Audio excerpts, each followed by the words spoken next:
So I'm gonna chop this out, but it's nailed at both ends, and so I can't just cut it out of there and try to wedge it out because it could rip this off. So I'm gonna cut it in half first, and I'm actually gonna use the tip just right in there. I'm gonna have to be careful because I don't want to mess up this edge. Let's see if I can do it. You're gonna have to start here and work your way that way.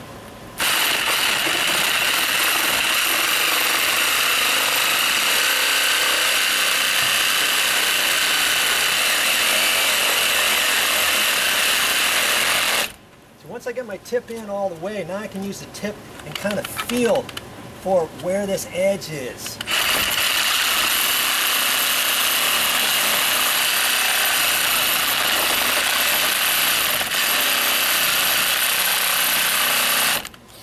Now it's chattering more so than before. That's because this is all kind of rotten. See how it's moving around already?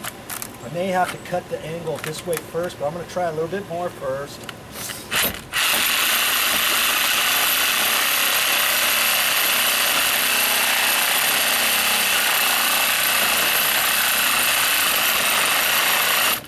Usually the blade doesn't chatter as much because it's stuck in the groove, but because this is all dry rotted out, see how much it's flopping? That's why it's taking a little bit longer. Just stick with it.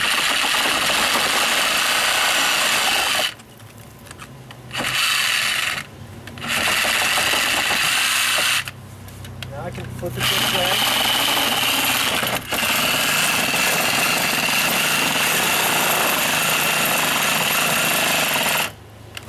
Okay, that's my first step. Okay, now I'm going to rip this over here. So I'm going to get my saw over this way. You might have to move your camera.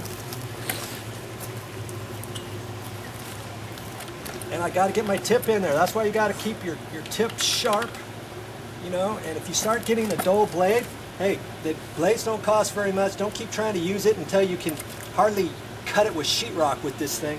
You know, always make sure you got a sharp blade. It'll do yourself a favor by doing that. Okay?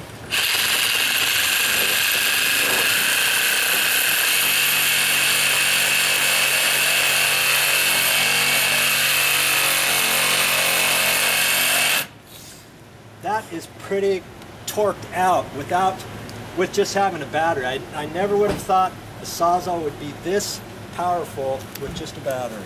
18 volt.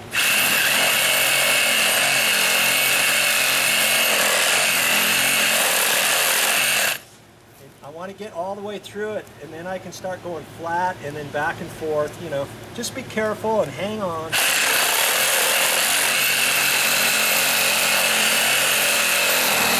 Okay, now I just felt it go through. And see, I got a little bit of a gap there, so my tip doesn't have to hit here.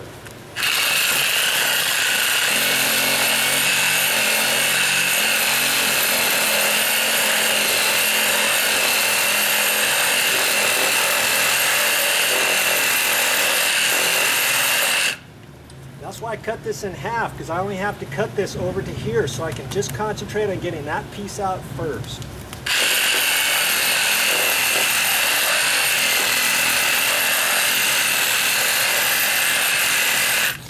There's no other tool that I know of that you can cut this line like a sawzall.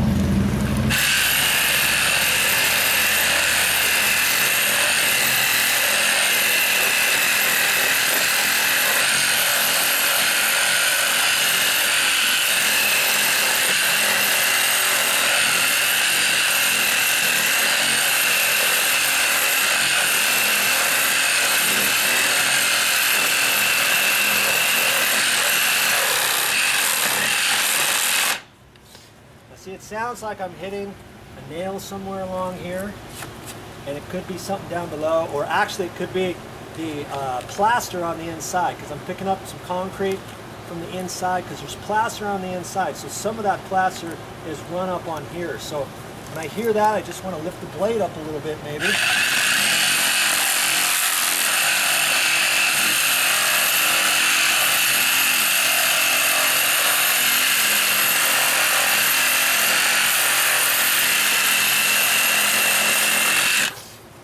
Got goggles on, you should probably have a mask on, gloves, you know, be ready for your project.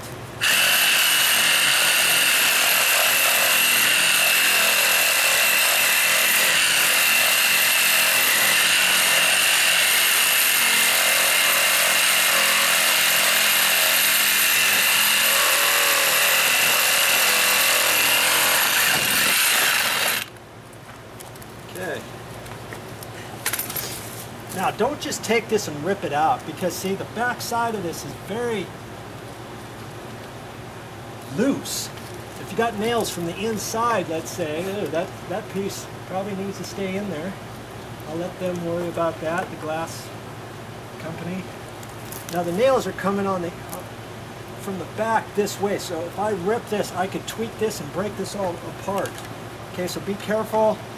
Now this one here, see, because it's falling all apart, I could probably just pull it out. There it was. Pulled it straight out. See these nails here?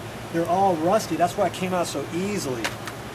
Now sometimes what's going to happen is you're going to have that in there, and then you can pull it back out a little bit and split this in half. And I'll do that with this next one, I think. Show you how to do that. You would hold that up there like that with your flat bar. We take the flat bar, put that up here, however, and then if you can imagine this is attached to something nice and tight, then you can take your cat's paw and actually split that, and usually it'll split close to a nail, then you can pull this off piece by piece without damaging this end. Okay? Because we want to leave that there. We want to let the glass company figure out exactly how they're going to attach to here, because this thing is pretty suspect. Okay? So on these nails, because they're so rusty, I can just bend this back and forth and snap it off. It just snaps off. Or you can, sometimes you can cut it off. See, that just snapped off because it was brittle. So you don't necessarily, the more banging you do at this point, the more likely you are to pull this all apart. So, hey, have fun, glass company. I don't know exactly how you're going to do that. They may have to put some blocks in here for this up. Attach that properly. My job is done on that corner, okay? See how this is nice and cut here? See, that's what I was hitting. Remember I said I thought it was a nail? Well, look what they did. They used these as shims. Oh, funny boys. Hey, you do what you got to do years ago, right? There they got some wood shims in the corner, but they just use this stuff and kind of poo strip in there. Okay? All right, let's tackle this piece now. We'll tackle this next.